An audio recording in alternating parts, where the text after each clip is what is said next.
ভালো আছো তো বৌদি?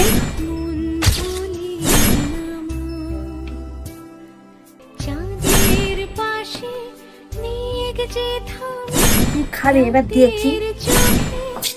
তা বলি, তুমি কি কিছু খাবে? না, কিছু লাগবে না। বৌদি, দাদা কোথায়? এত তাড়া কিসে? অপেক্ষা করো, আসছে। অফিসের কাজ করছে, তোমার মতো তো আর বসে নেই।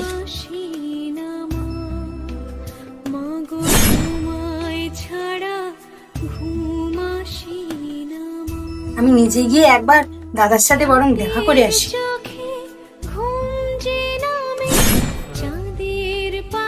তুমি এখানে বসেই কাজ করো, আর তোমার ওদিকে ভিকিরি বোন এসে হাজির হয়েছে। যতবারই আসে তবে খালি হাতে আসে, কোনো কিছুই আনার মুড ওদেই নেই। তাতে কি হয়েছে? আচ্ছা, একটা কথা বলি, মা বাবা তো মারা গেছে, ওরা তো ঘন ঘন আসার দরকারটা কি? আচ্ছা তুমি যাও, আমি দেখছি। আমি পরিষ্কার জানিয়ে দিচ্ছি, আমি ওর জন্য কোনো কিছু করতে পারবো না। যত সব আপদ জোটে আমার কপাল।